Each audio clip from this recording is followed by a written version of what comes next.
ಭೀಮನ ಅಮಾವಾಸ್ಯೆ ದಿನ ಹೆಚ್ಚಾಗಿ ಪತ್ನಿಯರು ತನ್ನ ಪತಿಯ ಆಯಸ್ಸಿಗಾಗಿ ಬೇಡ್ಕೊಳ್ತಾರೆ, ಶ್ರೇಯಸ್ಸಿಗೋಸ್ಕರ ಬೇಡ್ಕೊಳ್ತಾರೆ, ಇಲ್ಲ ಅಣ್ಣ ತಮ್ಮನ ಶ್ರೇಯಸ್ಸಿಗೋಸ್ಕರ ಬೇಡ್ಕೊಳ್ತಾರೆ. ಹೆಣ್ಣು ಮಕ್ಕಳು ಮಾಡುವಂತಹ ಪೂಜೆ ಅನ್ನುವ ರೀತಿಯಲ್ಲೇ ಎಷ್ಟೋ ಜನರ ಮನಸ್ಥಿತಿ ಒಪ್ಕೊಂಡ್ಬಿಟ್ಟಿದೆ. ಹಾಗೆ ಏನಾದ್ರೂ ಪತಿನೂ ಕೂಡ ಈ ದಿನ ಪೂಜೆ ಮಾಡಿ ಹೆಂಡತಿಯ ವೃದ್ಧಿಗಾಗಿ, ಅವರ ಆಯಸ್ಸು ಅಥವಾ ಅವಳ ಶ್ರೇಯಸ್ಸಿಗೋಸ್ಕರ ಪೂಜೆ ಮಾಡೋ ಅವಕಾಶ ಇದೆಯಾ ಗುರುಜಿ? ಖಂಡಿತ ಮಾಡಬಹುದು. ಯಾಕಂತ ಹೇಳಿದ್ರೆ ಇಲ್ಲಿ ಇಬ್ರು ಸಮನಾಗಿರುವಂತದ್ದು ಒಂದು ಸಂಸಾರ ಅಂತ ಹೇಳಿದ್ರೆ ಗಂಡು ಮತ್ತೆ ಹೆಣ್ಣು ಅನ್ನೋದು ನಾನೆಚ್ಚು ಅಥವಾ ಹೆಣ್ಣು ಕಡಿಮೆ ಅನ್ನುವಂಥದ್ದು ಇಲ್ಲ. ಯಾಕಂದ್ರೆ ಎರಡು ಕಣ್ಣುಗಳಿದ್ದ ಹಾಗೆ. ಹಾಗಾಗಿ ಯಾವುದೇ ಒಂದು ವ್ರತದ ಆಚರಣೆ ಮಾಡಬೇಕಾದ್ರೆ ಶಾಸ್ತ್ರ ಏನ್ ಹೇಳುತ್ತೆ ಅಂದ್ರೆ ಒಂಟಿಯಾಗಿ ಮಾಡೋ ಫಲಗಳು ಕೊಡೋದಿಲ್ಲ. ದಂಪತಿಗಳ ಸಮೇತ ವ್ರತದ ಆಚರಣೆ ಮಾಡಿದ್ರೇನೆ ಸಂಪೂರ್ಣವಾದಂತ ಫಲ ಕೊಡುವಂಥದ್ದು ಇರುತ್ತೆ. ಹೆಣ್ಣು ಮಕ್ಕಳಿಗೆ ಭಕ್ತಿ ಜಾಸ್ತಿ. ನಮ್ಮ ಮನೆಯವರು ಚೆನ್ನಾಗಾಗಬೇಕು, ಬಿಸ್ನೆಸ್ ಅಭಿವೃದ್ಧಿ ಆಗಬೇಕು, ಒಳ್ಳೆ ಕೆಲಸ ಸಿಗ್ಬೇಕು, ಮಕ್ಕಳ ಶ್ರೇಯೋ ಅಭಿವೃದ್ಧಿ ಆಗಬೇಕು. ಪ್ರತಿಯೊಂದು ಹೆಣ್ಣು ಮಗುವಿನಲ್ಲಿ ಒಂದು ಅಭಿಪ್ರಾಯ ಏನ ಅಂತ ಹೇಳಿದ್ರೆ ನನ್ನ ಕುಟುಂಬ ಚೆನ್ನಾಗಿರ್ಬೇಕು. ಗಂಡು ಮಕ್ಕಳಲ್ಲಿ ಅದಿಲ್ಲ ಕೆಲವರಲ್ಲಿ. ಅಂದ್ರೆ ಎಲ್ಲರಿಗೂ ಹೇಳ್ತಾ ಇಲ್ಲ. ಕೆಲವ್ರಿಗೆ ಏನು ಮನೆಯಲ್ಲಿ ಪಾತ್ರೆ ತೊಳ್ಕೊಂಡಿದ್ರೆ ಸಾಕು, ಮಕ್ಕಳು ನೋಡ್ಕೊಂಡಿದ್ರೆ ಸಾಕು ಅಂತ. ಇವತ್ತು ಜಗತ್ತು ಎಷ್ಟು ಮುಂದುವರೆದಿದೆ ಅಂದ್ರೆ ಇವತ್ತು ಗಂಡು ಮಕ್ಕಳು ಮಾಡುವಂತಹ ಪ್ರತಿಯೊಂದು ಕೆಲಸ ಇವತ್ತು ಫ್ಲೈಟ್ ಓಡಿಸ್ತಾ ಇದ್ದಾರೆ, ವಾಹನಗಳು ಓಡಿಸ್ತಾ ಇದ್ದಾರೆ, ಒಳ್ಳೆ ವೃತ್ತಿ ಜೀವನವನ್ನ ಮಾಡ್ತಾ ಇದ್ದಾರೆ. ಕೆಲವೊಂದೆಲ್ಲ ಸಾಫ್ಟ್ವೇರ್ ಬೇರೆ ದೇಶದಲ್ಲಿ ಹೋಗಿ ಹೆಣ್ಮಕ್ಳು ಕೆಲಸ ಮಾಡ್ತಾ ಇದ್ದಾರೆ. ಎಲ್ಲಿ ಗಂಡನಿಗೆ ಸಮನಾಗಿ ನಿಂತು ಕೆಲಸವನ್ನ ಮಾಡ್ತಾ ಇರುವಂತಹ ಸ್ಥಿತಿ ನಾವು ನೋಡ್ತಾ ಇದ್ದೀವಿ. ಹಾಗಾಗಿ ಇಬ್ಬರಿಗೂ ಗೌರವನ ಕೊಡಬೇಕು. ಹಾಗಾಗಿ ಈ ವ್ರತದ ಆಚರಣೆನೂ ಅಷ್ಟೇ ಹೆಂಡತಿನೇ ಮಾಡ್ಬೇಕು ಅನ್ನೋಂಥದ್ದಿಲ್ಲ. ಅಲ್ಲಿ ನಾವು ಶಿವ ಪಾರ್ವತಿ ಭಾವಚಿತ್ರ ಇಟ್ಟಿರ್ತೀವಿ, ಪ್ರಾರ್ಥನೆ ಮಾಡಿಕೊಂಡು ಪೂಜೆಯನ್ನ ಸಂಕಲ್ಪವನ್ನ ಮಾಡಬೇಕು. ಹೆಣ್ಣು ಮಕ್ಕಳು ಆ ಅಕ್ಕಿಯನ್ನ ಹಾಕಿ ದೀಪ ಇಟ್ಟಿರ್ತೀವಿ, ಅದಕ್ಕೆ ಪೂಜೆ ಮಾಡಿ ದೀಪ ಆರಾಧನೆ ಮಾಡಿ ದೀಪವನ್ನ ಪ್ರಜ್ವಾಲನೆ ಮಾಡುವಂಥದ್ದು ಇಬ್ಬರೂ ಸೇರಿ ಮಾಡೋದೇ ಸಂಪೂರ್ಣ ವ್ರತದ ಫಲ ಪ್ರಾಪ್ತಿ ಆಗ್ಲಿಕ್ಕೆ ಸಾಧ್ಯ ಆಗುತ್ತೆ. ಆದ್ರೆ ಪಾದ ಪೂಜೆ ಮಾತ್ರ ಹೆಂಡತಿನೇ ಮಾಡ್ಬೇಕು. ಕೆಲವರು ಇವತ್ತೆಲ್ಲ ತಮಾಷೆ ಮಾಡೋದಕ್ಕೆ ಅವರು ಗಂಡನು ಕಾಲಿಗೆ ಬೀಳುವಂತದ್ದು. ಯಾಕಂತ ಹೇಳಿದ್ರೆ ಅದು ಶ್ರೇಯಸ್ಸ ಅಲ್ಲ. ಯಾವಾಗ್ಲೂ ಅಷ್ಟೇ ಹೆಣ್ಣು ಮಕ್ಕಳು ಯಾವಾಗ್ಲೂ ಗಂಡನ ಶ್ರೇಯೋ ಅಭಿವೃದ್ಧಿಯನ್ನ ಕಾಣಬೇಕಾಗತ್ತೆ. ಹಾಗಾಗಿ ಅದು ಇಂದಿನ ಕಾಲದಿಂದ ಏನೆಲ್ಲ ಪದ್ಧತಿಗಳು ಬಂದಿದೆ, ಅದು ನಮ್ಮ ಭಾರತೀಯ ಸಂಪ್ರದಾಯಗಳು ಏನಿದೆ ಅದು ಸರಿಯಾಗಿ ಆಚರಣೆ ಮಾಡಬೇಕು. ಫಾರಿನ್ ಸಂಪ್ರದಾಯಗಳು ನಾವು ತಗೊಂಡೋಗ್ ಬಂದ್ರೆ ಕಷ್ಟ. ಇವತ್ತು ನೋಡಿ, ನಾವು ಫಾರಿನ್ ಅಂತ ಹೇಳ್ತೀವಿ, ನಾವು ವಿದೇಶದಲ್ಲಿ ನಮ್ಮ ಸಂಪ್ರದಾಯಗಳ ಆಚರಣೆ ಮಾಡ್ತಾ ಇದ್ದಾರೆ. ಈಗ ಎಲ್ಲ ಅಮೆರಿಕದಲ್ಲಿ ಆಗ್ಬೋದು. ನಾನು ಮೊನ್ನೆ ಲಂಡನ್ ಅಲ್ಲಿ ನೋಡ್ತಾ ಇದ್ದೆ, ನಮ್ಮ ಹಿಂದೂಗಳು ಹೋಗಿ ಅಲ್ಲಿ ಇದಾರೆ, ಇಲ್ಲ ಅಂತ ಹೇಳಲ್ಲ. ಆದ್ರೆ ಅಲ್ಲಿನ ಜನಗಳು ನಮ್ಮ ಸಂಪ್ರದಾಯಗಳು ಭೀಮನ ಅಮಾವಾಸ್ಯೆ ಆಚರಣೆ ಮಾಡಿರೋ ಪದ್ಧತಿಗಳು ನಾವು ನೋಡ್ತಾ ಇದ್ದೀವಿ. ಮದುವೆ ಸಮಾರಂಭಗಳು ನಮ್ಮ ಹಿಂದೂಗಳ ಏನ್ ಮದುವೆಗಳಲ್ಲಿ ಮಾಡ್ಕೊಂತಾರೆ ಆ ರೀತಿ ಆಚರಣೆಗಳನ್ನ ಮಾಡ್ತಾ ಇದ್ದಾರೆ. ಸೊ ಹಾಗಾಗಿ ನಮ್ಮ ಹಿಂದೂ ಸಂಪ್ರದಾಯ ಎಲ್ಲಿವರೆಗೂ ಹೋಗಿದೆ ಅಂತ ನಾವು ನೋಡಬಹುದು. ಈಗಾಗಲೇ ವ್ರತಗಳ ಆಚರಣೆಗಳು ಅಷ್ಟೇ ಇವತ್ತಿನ ದಿನಗಳಲ್ಲಿ. ಸೊ ಹಾಗಾಗಿ ಎಲ್ಲಾ ಕಡೆನೂ ಆಚರಣೆಗಳನ್ನ ನಾವು ನೋಡ್ತಾ ಇದ್ದೀವಿ. ಖಂಡಿತ. ಇನ್ನು ಹೆಣ್ಣು ಮಕ್ಕಳ ಕೈಯಲ್ಲಿ ಲಕ್ಷ್ಮಿ ಇರ್ತಾಳೆ. ಗಂಡನ ಪಾದ ಪೂಜೆನೋ ಅಥವಾ ಕಾಲು ಒತ್ತೋದ್ರಿಂದ ಗಂಡನಿಗೆ ಶ್ರೇಯಸ್ಸು ಉಂಟಾಗತ್ತೆ, ಲಕ್ಷ್ಮಿ ಒಲಿತಾಳೆ, ಅಭಿವೃದ್ಧಿ ಆಗತ್ತೆ ಅಂತ ಒಂದು ನಂಬಿಕೆ ಇದೆ. ಇದು ಮೂಢನಂಬಿಕೆನ ಗುರುಜಿ ಅಥವಾ ನಿಜವಾಗ್ಲೂ ಶಾಸ್ತ್ರಗಳಲ್ಲಿ ಈ ರೀತಿಯಾದ ಒಂದು ಉಲ್ಲೇಖ ಇದೆಯಾ? ಖಂಡಿತ ಶಾಸ್ತ್ರದಲ್ಲಿ ಇದೆ. ನೀವು ಗಮನಿಸಬಹುದು, ಪುರಾಣಗಳಲ್ಲಿ ನಾವು ನೋಡೋದಾದ್ರೆ ಸಾಕ್ಷಾತ್ ಭೃಗು ಮಹರ್ಷಿ ಒಂದು ಕತೆ, ಚಿಕ್ಕದಾದಂಥದ್ದು ವಿಚಾರ. ಮಹಾವಿಷ್ಣುವಿನ ಭೃಗು ಮಹರ್ಷಿ ಎದೆಯನ್ನ ಹೊದ್ದ ಅಂತ ಮಹಾಲಕ್ಷ್ಮಿಯೇ ತನ್ನ ಗಂಡನ ಬಿಟ್ಟು ಭೂಲೋಕಕ್ಕೆ ಧರೆಗೆ ಬಂದಿರುವಂತ ವಿಚಾರ ನಾವು ನೋಡ್ತೇವೆ. ಯಾಕಂದ್ರೆ ಎಲ್ಲಿ ನನಗೆ ಗೌರವ, ಹೆಂಡತಿಗೆ ಗೌರವ ಕೊಡಲ್ವಾ ಅಲ್ಲಿ ಇರೋದಿಲ್ಲ, ಯಾವುದೇ ಹೆಣ್ಣು ಮಗು ಇರೋದಿಲ್ಲ. ಹಾಗಾಗಿ ಯಾವುದೇ ಒಂದು ಪಾದಗಳ ಸೇವೆ ಆಗ್ಬೋದು ಅಥವಾ ಕಾಲೊತ್ತುವಂಥದ್ದು, ಪಾದಗಳು ತೊಳೆಯುವಂಥದ್ದು ಅದೇನು ದೊಡ್ಡ ತಪ್ಪ ಅಲ್ಲ. ಸೊ ಅವರ ಆಯುಷ್ಯನ ಇದು ಮಾಡುವಂಥದ್ದಾಗಿರುತ್ತೆ. ಹಾಗಾಗಿ ಸಾಕ್ಷಾತ್ ವಿಷ್ಣು ಪಾದವನ್ನೇ ಮಹಾಲಕ್ಷ್ಮಿ ಹೊತ್ತುತ್ತಾ ಇರುವಂತದ್ದು ಭಾವಚಿತ್ರಗಳನ್ನ ನಾವು ನೋಡ್ತಾ ಇದ್ವಿ. ಸೊ ಹಾಗಾಗಿ ನಾನು ಕೆಳಗಡೆ ಮೇಲೆ ಅನ್ನೋದಿಲ್ಲ, ಅಲ್ಲಿ ಭಾವನೆಗಳಿಗೆ ಒಳಪಟ್ಟಿರುವಂತದ್ದಾಗಿರುತ್ತೆ, ಪ್ರೀತಿಗೆ ಒಳಪಟ್ಟಿರುವಂತದ್ದಾಗಿರುತ್ತೆ. ಹಾಗಾಗಿ ಹಾಗಾಗಿ ಆಗ ಮಾಡಬಾರ್ದು, ಈಗ ಮಾಡಬಾರ್ದು, ಈಗ ಮಾಡಬೇಕು ಅನ್ನೋಂಥದ್ದೇನಿಲ್ಲ. ನಾನು ಯಾವುದೇ ಪೂಜೆ ಪುನಸ್ಕಾರಗಳನ್ನ ಅಥವಾ ಯಾವುದೇ ಒಂದು ಆಚರಣೆ ಮಾಡಬೇಕಾದ್ರೆ ಭಾವನೆ ಭಕ್ತಿ ಮುಖಾಂತರವಾಗಿರ್ಬೇಕು, ಆಡಂಬರವಾಗಿ ಮಾಡಬಾರ್ದು, ಬೇಕಾಬಿಟಿಯಾಗಿ ಮಾಡಬಾರ್ದು. ಸೊ ನನ್ನ ಒಂದಷ್ಟು ವಿಚಾರಗಳು ಆಗಿರುತ್ತೆ. ಸೊ ಹಾಗಾಗಿ ಭಕ್ತಿಯಿಂದ ಭಾವನಾತ್ಮಕವಾಗಿ ಯಾರು ಶ್ರದ್ಧೆಯಿಂದ ಈ ಭೀಮನ ಅಮಾವಾಸ್ಯೆಯನ್ನ ಮಾಡ್ತಾರೋ ಅವ್ರಿಗೆ ಒಳ್ಳೆಯ ಅಭಿವೃದ್ಧಿ ಆಗುತ್ತೆ ಕುಟುಂಬದಲ್ಲಿ. ಇವತ್ತು ಕಷ್ಟಪಡ್ತಾ ಇದ್ದಾರೆ, ಬೆಳಗ್ಗೆ ಎದ್ದು ಹೋದ್ರೆ ಗಂಡ ಎಲ್ಲೋ ದುಡಿಯಕ್ ಹೋಗ್ತಾನೆ, ಹೆಂಡತಿ ಎಲ್ಲೋ ದುಡಿತಾ ಇರ್ತಾಳೆ, ಇಬ್ಬರು ಬರೋದೇ ಯಾವಾಗೋ ರಾತ್ರಿ ಆಗಿರುತ್ತೆ, ಜೀವನ ಈಗ ನಡೆಸ್ತಾ ಇದ್ದಾರೆ. ಇಂಥ ಸಂದರ್ಭದಲ್ಲಿ ಇದೊಂದು ಆಚರಣೆ ಬಂದಾಗ ಎಲ್ಲೋ ಒಂದ್ ಕಡೆ ಮನಸ್ಸಿಗೆ ನೆಮ್ಮದಿ ಸಿಗುತ್ತೆ, ಕುಟುಂಬದಲ್ಲಿ ಪ್ರೀತಿ ವಿಶ್ವಾಸ ಬೆಳೆಯೋದಕ್ಕೆ ಸಾಧ್ಯ ಆಗುತ್ತೆ. ಇಬ್ಬರು ಬೆಳಗ್ಗೆ ಎದ್ರೆ ಕಿತ್ತಾಡ್ಕೊಂಡು ಹೋಗ್ತಾ ಇರುವಂತ ಸನ್ನಿವೇಶಗಳು ನಾವು ನೋಡ್ತಾ ಇದ್ವಿ. ಹಾಗಾಗಿ ಭಾವನಾತ್ಮಕವಾಗಿ ಬೆರೆಯೋದಕ್ಕೆ ಇದೊಂದು ಸುಸೂಕ್ತವಾದಂತ ಸಮಯ ಅಂತಾನು ಹೇಳ್ಬಹುದಾಗಿದೆ. ಹಾಗಾಗಿ ಇಲ್ಲಿ ಜಾತಿ ಯಾವುದೋ ನಾವು ಮಾಡೋಂಗಿಲ್ಲ, ಅವ್ರ ಜಾತಿ ಬ್ರಾಹ್ಮಣರೇ ಮಾಡಬೇಕು ಇದು ಆಚರಣೆ ಅನ್ನೋದಿಲ್ಲ.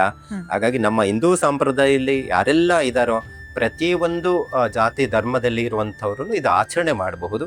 ಅವರವರ ಧರ್ಮಗಳಲ್ಲಿ ಅವರವರ ಪದ್ಧತಿಗಳು ಇರಬಹುದು. ನಮ್ಮ ಹಿಂದೂ ಅಂತ ಬಂದಾಗ ಇದು ಜಾತಿಗಳಿಗೆ ಮೀಸಲಾಗಿಲ್ಲ, ಪ್ರತಿಯೊಬ್ಬ ವ್ಯಕ್ತಿಯ ಭಾವನೆಗಳಿಗೆ ಮತ್ತೆ ವ್ರತದ ಆಚರಣೆ ವಿಧಿವಿಧಾನಗಳ ಹಾಗಿರುತ್ತೆ. ಖಂಡಿತ. ಇನ್ನು ಭೀಮನ ಅಮಾವಾಸ್ಯೆ ದಿನ ಏನೇನು ಮಾಡಬೇಕು ಅಂತ ಹೇಳಿದ್ರಿ, ಹಾಗೆ ಏನು ಮಾಡಬಾರ್ದು ಗುರುಜಿ? ಅಪ್ಪಿತಪ್ಪಿನೂ ಈ ತಪ್ಪನ್ನ ಮಾಡಿದ್ರೆ ಏನೋ ಒಂದು ಆಪತ್ತಾಗುತ್ತೆ ಅಥವಾ ಮುಂದೊಂದು ದಿನ ಕೆಟ್ಟದಾಗಬಹುದು ಅಂದ್ರೆ ಇಂಥ ವಿಚಾರವನ್ನ ಮಾಡಬಾರದು ಅನ್ನೋದಾದ್ರೆ ಏನು ಗುರುಜಿ? ನೋಡಿ, ಸಾಮಾನ್ಯವಾಗಿ ಯಾವಾಗ್ಲೂ ಅಷ್ಟೇ ಅಮಾವಾಸ್ಯೆ ಅಂತ ಹೇಳಿದ್ರೆ ಭೀಮನ ಅಮಾವಾಸ್ಯೆ ದಿನನೇ ಅಂತಲ್ಲ, ಭೀಮನ ಅಮಾವಾಸ್ಯೆ ಬಹಳ ಜಾಗೃತಿ ವಹಿಸ್ಬೇಕಾಗುತ್ತೆ. ಹಾಗಾಗಿ ಪ್ರತಿನಿತ್ಯನೂ ಹೆಣ್ಣು ಮಕ್ಕಳಿಗೆ ಗೌರವನ ಕೊಡಬೇಕು.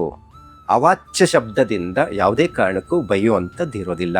ಈ ಭೀಮನ ಅಮಾವಾಸ್ಯದಲ್ಲಿ ಕೆಲವರು ಇರ್ತಾರೆ, ಅವ್ರದೇ ನಡಿಬೇಕು ಅಂತೇಳಿ ಏಕವಚನದಲ್ಲಿ ಬೈಯುವಂಥದ್ದು, ಇವೆಲ್ಲ ನಾವು ನೋಡ್ತಾ ಇದ್ದೀವಿ ಹೆಣ್ಣು ಮಕ್ಕಳ ವಿಚಾರದಲ್ಲಿ. ಹಾಗಾಗಿ ಯಾವುದೇ ಕಾರಣಕ್ಕೂ ಯಾವುದೇ ಹೆಣ್ಣು ಮಗು ಆಗ್ಬಹುದು, ಹೆಂಡತಿನೇ ಆಗ್ಬೇಕು ಅನ್ನೋದೇನಿಲ್ಲ, ಮನೆಯಲ್ಲಿರುವಂತಹ ಯಾವುದೇ ಹೆಣ್ಣು ಮಗುವನ್ನ ಏಕವಚನದಲ್ಲಿ ಬೈಲೇಬಾರದು. ಇದರಿಂದನೇ ಅದು ದೋಷವಾಗಿ ಶಾಪವಾಗಿ ಬರುತ್ತೆ. ಸ್ತ್ರೀ ಶಾಪ ಅಂತ ಇದೆ ನಮ್ಮ ಜ್ಯೋತಿಷದಲ್ಲಿ. ಆಗ ಪಿತೃದೋಷ, ಮತ್ತೆ ಸ್ತ್ರೀ ದೋಷ, ಮಾತೃದೋಷ, ಗುರುದೋಷ, ಗುರು ನಿಂದನ ದೋಷ, ಮತ್ತೆ ಸ್ತ್ರೀ ನಿಂದನ ದೋಷ, ಇವೆಲ್ಲ ಬರುತ್ತೆ. ಇವೆಲ್ಲ ಏನಾಗುತ್ತೆ, ಜನರೇಷನ್ ಬರುತ್ತೆ, ಈ ಕಾಯಿಲೆಗಳು ಬರುತ್ತೆ. ನೋಡಿ, ಪಿತ್ರಾರ್ಜಿತ ಆಸ್ತಿ ಹೇಗ್ ಬರುತ್ತೆ, ತಾತನ ಆಸ್ತಿ ನನಗೂ ಬರ್ಬೇಕು ಅಂತ ಕೋರ್ಟ್ಗೆ ಹತ್ತುತ್ತಾರಲ್ಲ, ಹಂಗೆ ಇವು ಶಾಪಗಳು ದೋಷಗಳು ಬರ್ಲಿಕ್ಕಿರುತ್ತೆ. ಹಾಗಾಗಿ ಯಾವುದೇ ಕಾರಣಕ್ಕೂ ಏನ್ ಜ್ಯೋತಿರ್ಭೀಮೇಶ್ವರ ರಥ ದಿನ ಹೆಣ್ಣು ಮಕ್ಕಳಿಗೆ ಆದಷ್ಟು ಗೌರವನ ಕೊಡಬೇಕು. ಯಾವುದೇ ಕಾರಣಕ್ಕೂ ನಿಂದನೆ ಮಾಡುವಂತದ್ದು, ಬೈಯೋದು ಇವೆಲ್ಲವನ್ನು ಮಾಡಬಾರ್ದು. ಒಂದು. ಎರಡನೇದು ವಿಚಾರದಲ್ಲಿ ಅಂತ ಹೇಳಿದ್ರೆ, ಸಾಧ್ಯವಾದಷ್ಟು ಸಸ್ಯಾಹಾರಿಗಳಾಗಿ ಈ ವ್ರತದ ಆಚರಣೆಯನ್ನು ಮಾಡಬೇಕು, ಸಾತ್ವಿಕ ಆಹಾರವನ್ನ ಸೇವನೆಯನ್ನು ಮಾಡಬೇಕು ಅನ್ನುವಂಥದ್ದು ಹೇಳುತ್ತೆ. ಮತ್ತೆ ಕೆಲವರು ದುರಭ್ಯಾಸ ಕಲ್ತಿರ್ತಾರೆ, ಧೂಮಪಾನ ಮತ್ತೆ ಕೆಲವೊಂದೆಲ್ಲ ನಶೆ ಬರುವಂತ ಪದಾರ್ಥಗಳನ್ನ ತಗೊಳ್ಳುವಂಥದ್ದು, ಇವೆಲ್ಲವನ್ನ ನಿಷಿದ್ಧ ಮಾಡಬೇಕು ಅಂತ ಶಾಸ್ತ್ರದಲ್ಲಿ ಹೇಳುತ್ತೆ. ಸೊ ಹಾಗಾಗಿ ಇದು ಬಹಳ ಮುಖ್ಯವಾಗಿರುವಂತಹ ವಿಚಾರ ಆಗಿರುತ್ತೆ. ಪ್ರೀತಿ ವಿಶ್ವಾಸ ಬಾಂಧವ್ಯತೆ ಪೂಜೆ ಪುನಸ್ಕಾರಗಳಿಗೆ ಹೆಚ್ಚು ಒಲವು ಕೊಡುವಂತ ದಿನವಾಗಿರುತ್ತೆ. ಖಂಡಿತ. ಇನ್ನು ಭೀಮನ ಅಮಾವಾಸ್ಯೆ ದಿನ ಏನಾದ್ರೂ ಅಂದ್ರೆ ಇಂಥದ್ದೇ ಸಮಯಕ್ಕೆ ನಾವು ಪೂಜೆ ಮಾಡಬೇಕು ಅನ್ನೋ ಅಂಥದ್ದು ಏನಾದ್ರೂ ಮುಹೂರ್ತ ಏನಾದ್ರೂ ಇದೆಯಾ? ಭೀಮನ ಅಮಾವಾಸ್ಯೆ ದಿನಪೂರ್ತಿ ಉತ್ತಮ ಇರುವಂತ ದಿನ ಆಗಿರುತ್ತೆ. ರಾಹುಕಾಲ, ಯಮಗಂಟ ಕಾಲ ಅನ್ನುವಂಥದ್ದು ಒಂದು ಕಾಲಗಳು ಇರುತ್ತೆ, 3 ಕಾಲ, ಗುಳಿಕ ಕಾಲ ಅನ್ನುವಂಥದ್ದು ಇರುತ್ತೆ. ಹಾಗಾಗಿ ರಾಹುಕಾಲ ನಾವು ಯಾವಾಗ್ಲೂ ಅದನ್ನು ಶ್ರೇಷ್ಠನೇ. ದೇವಿ ಪೂಜೆ ಪುನಸ್ಕಾರಗಳಿಗೆಲ್ಲ ನಾವು ರಾಹುಕಾಲದಲ್ಲೇ ದೀಪ ಹಚ್ಚಿ ಅಂತ ಹೇಳ್ತೀವಿ. ಆದ್ರೆ ಭೀಮನ ಅಮಾವಾಸ್ಯೆ ಟೈಮ್ ಏನಿರುತ್ತೆ, ಪಾದನ ಪೂಜೆ ಮಾಡ್ಬೇಕು, ಪತಿಪಾದ ಪೂಜೆ ಮಾಡ್ಬೇಕು ಅಂತ ಹೇಳಿದ್ರೆ ಈ ಯಮಗಂಡಗಾಲ ಮತ್ತೆ ರಾಹುಕಾಲನ ಅವಾಯ್ಡ್ ಮಾಡಿದ್ರೆ ಒಳ್ಳೇದು. ಬೆಳಗಿನ ಜಾವನೇ ಸಾಧ್ಯವಾದಷ್ಟು ಬ್ರಾಹ್ಮಿ ಮುಹೂರ್ತ ಬಹಳ ಶ್ರೇಷ್ಠ. ಗೋಧುಳಿ ಸಮಯ ಇನ್ನಷ್ಟು ಬಹಳ ಶ್ರೇಷ್ಠವಾಗಿರುತ್ತೆ. ಅಂದ್ರೆ ಗೋಗುಳ ಬರುವಂತ ಸಂದರ್ಭದಲ್ಲಿ ಅದೇನು ಧೂಳು ಬರುತ್ತೆ ಅದನ್ನ ಗೋಧುಳಿ ಸಮಯ ಅಂತ, ಸಾಕ್ಷಾತ್ ಮಹಾಲಕ್ಷ್ಮಿ ಬರುವ ಸಮಯ ಅಂತ ಹೇಳ್ತೀವಿ. ಎಷ್ಟು ಗಂಟೆಯಿಂದ ಎಷ್ಟು ಗಂಟೆ ತನಕ? ಸಂಜೆ 5:45 7:15 ಒಳಗಡೆ ಮುಗಿಸಿದ್ರೆ ಒಳ್ಳೇದು. ಇನ್ನು ಬೆಳಗ್ಗೆ ಬ್ರಾಹ್ಮಿ ಮುಹೂರ್ತ 4:45. ಈಗ ಬಹಳ ಜನ ಕೆಲವು ಕೆಲ್ಸಗಳಿಗೆ ಹೋಗ್ತಾ ಇರ್ತಾರೆ, ಸಾಫ್ಟ್ವೇರ್ ಕೆಲ್ಸಗಳಿಗೆ ಹೋಗ್ತಾ ಇರ್ತಾರೆ, ಎಲ್ಲೆಲ್ಲೋ ದುಡಿಯಕ್ಕೆ. ಅಂತ ಸಂದರ್ಭದಲ್ಲಿ ಬೆಳಗ್ಗೆ ಸ್ವಲ್ಪ ಬೇಗ ಎದ್ದು ಮನೆ ಮುಂದೆ ಎಲ್ಲ ರಂಗೋಲಿ ಹಾಕಿ ಒಂದ್ ಸ್ವಲ್ಪ ತೋರಣ ಕಟ್ಟಿ ಎಣ್ಣೆ ಸ್ನಾನ ಆದಿಗಳನ್ನ ಮಾಡಿ ಭಕ್ತಿಯಿಂದ ಪತಿಯ ಒಂದು ಪಾದ ಪೂಜೆಯನ್ನು ಮಾಡುವಂಥದ್ದು. ಮತ್ತೆ ಆ ನೀರ್ನ ಸಾಧ್ಯವಾದಷ್ಟು ಕುಡಿಯೋದು ಅದೆಲ್ಲ ಮಾಡಬಾರ್ದು. ಅದು ಯಾಕಂದ್ರೆ ಆ ಪಾದಗಳು ಎಲ್ಲೆಲ್ಲೋ ತುಳಿದಿರ್ತಾರೆ, ಅಕಸ್ಮಾತ್ ಮನೆಯಲ್ಲೇ ಎಲ್ಲೋ ಗಲೀಜಿರುತ್ತೆ ಅದನ್ನ ತುಳಿದಿರ್ತಾರೆ, ಅದು ನೀರೆಲ್ಲ ಕುಡಿದಾಗ ಆರೋಗ್ಯಕ್ಕೆ ಹಾನಿಕರ ಆಗುತ್ತೆ. ಸಾಧ್ಯವಾದಷ್ಟು ಅದು ಪ್ರೋಕ್ಷಣೆ ಮಾಡ್ಕೊಂಡ್ರೆ ಸಾಕು. ನಾವು ಹಾಗೆ ಹಿರಿಯರದೆಲ್ಲ ಮತ್ತೆ ಸ್ವಾಮೀಜಿಗಳದ್ದು ನೀರನ್ನು ಸ್ವಲ್ಪ ತಲೆ ಮೇಲೆ ಪ್ರೋಕ್ಷಣೆ ಮಾಡೋದು. ಯಾಕಂದ್ರೆ ನಾವು ಒಂದು ಭಾವನೆಗಳಿರುತ್ತೆ, ಸೊ ಆ ಭಾವನೆಗೆ ಯಾವತ್ತೂ ಧಕ್ಕೆ ತರುವಂತದ್ದು ಆಗಬಾರ್ದು. ಹಾಗಾಗಿ ಅದೊಂದು ಮಾಡ್ಕೊಂಡ್ರೆ ಒಳ್ಳೇದು. ಓಕೆ. ಇನ್ನು ಭೀಮನ ಅಮಾವಾಸ್ಯೆ ದಿನ ಗುರುಜಿ ಉಪವಾಸ ಏನಾದ್ರೂ ಕಡ್ಡಾಯನ, ಅಥವಾ ಉಪವಾಸ ಮಾಡುವವರು ಮಾಡಬಹುದಾ, ಅಥವಾ ಉಪವಾಸ ಮಾಡದೇ ಇರದೆ ಕೂಡ ಅವಕಾಶ ಇದೆಯಾ ಪೂಜೆ ಮಾಡೋದಕ್ಕೆ? ಕೆಲವು ವ್ರತಗಳಲ್ಲಿ ಉಪವಾಸ ಇರಬೇಕು ಅಂತ ಹೇಳುತ್ತೆ. ಭೀಮನ ಅಮಾವಾಸ್ಯೆ ಏನೂ ಅಗತ್ಯ ಇಲ್ಲ. ಯಾಕಂತ ಹೇಳಿದ್ರೆ ಕೆಲವು ವ್ರತಗಳಲ್ಲಿ ಹೀಗೆ ನಿಯಮ ನಿಷ್ಠೆಗಳು ಅಂತ ಇರುತ್ತೆ. ಭೀಮನ ಅಮಾವಾಸ್ಯೆ ಪತಿ ಸಂಜೀವಿನಿ ವ್ರತವಾಗಿರೋದ್ರಿಂದ, ಜೀವವನ್ನು ಉಳಿಸುವಂಥದ್ದಾಗಿರೋದ್ರಿಂದ ಶಾಸ್ತ್ರದಲ್ಲಿ ಬಹಳ, ಮೊನ್ನೆ ಒಂದು ಗ್ರಂಥದಲ್ಲಿ ಈ ತಾಳೆಗೆರೆಯಲ್ಲಿ ಬಹಳ ಉಲ್ಲೇಖ ಕೊಟ್ಟಿದೆ ಈ ವ್ರತಗಳ ವಿಚಾರದಲ್ಲಿ. ನಮ್ಮ ಹಿರಿಯರು ಒಂದಷ್ಟು ಗ್ರಂಥಗಳ ಸಂಗ್ರಹ ಮಾಡಿಟ್ಟಿದ್ದಾರೆ. ಅದರಲ್ಲಿ ಬಹಳ ಉಲ್ಲೇಖ ಇದೆ ಈ ಉಪವಾಸ ಇರಬೇಕಾ ಇರಬಾರ್ದ ಅನ್ನುವಂಥ ವಿಚಾರದಲ್ಲಿದೆ. ಆದರೆ ಮುಖ್ಯವಾಗಿ ಕೊಟ್ಟಿರೋ ವಿಚಾರ ಏನಪ್ಪಾ ಅಂತ ಹೇಳಿದ್ರೆ, ಯಾವುದೇ ಪೂಜೆ ಪುನಸ್ಕಾರಗಳನ್ನು ಮಾಡುವಂಥ ಸಂದರ್ಭದಲ್ಲಿ ಉಪವಾಸ ಇದ್ದು ವ್ರತವನ್ನ ಆಚರಣೆ ಮಾಡಬಾರದು ಅಂತ ಹೇಳುತ್ತೆ. ಅಂದ್ರೆ ಹಂಗಾದ್ರೆ ಚೆನ್ನಾಗಿ ತಿಂದು ಊಟ ಮಾಡ್ಬಿಟ್ಟು ಹೊಟ್ಟೆ ತುಂಬಾ ಮಾಡ್ಬೇಕಾ ಅನ್ನುವಂಥದ್ದು ಇಲ್ಲ. ಲಘು ಆಹಾರಗಳು ಯಾವುದು ಬರುತ್ತೆ, ಮುಸರೆ ಇಲ್ಲದಂತ ಪದಾರ್ಥಗಳನ್ನ ಮಾಡಬೇಕು ಶಾಸ್ತ್ರದಲ್ಲಿ ಹೇಳುತ್ತೆ. ಅವಲಕ್ಕಿ ಆಗಬಹುದು ಅಥವಾ ಕೆಲವು ಹಣ್ಣುಗಳನ್ನ ತೆಗೆದುಕೊಳ್ಳುವಂಥದ್ದು ಇವೆಲ್ಲವೂ ಇರುತ್ತೆ. ಆದರೆ ಭೀಮನ ಅಮಾವಾಸ್ಯೆ ಆಚರಣೆ ಮಾಡುವವರೆಗೂ ಒಂದಷ್ಟು ಏನಾದರೂ ಹಾಲು ಅಥವಾ ಹಣ್ಣುಗಳನ್ನು ತೆಗೆದುಕೊಳ್ಳೋದು ಬಹಳ ಮುಖ್ಯವಾಗಿರುತ್ತೆ.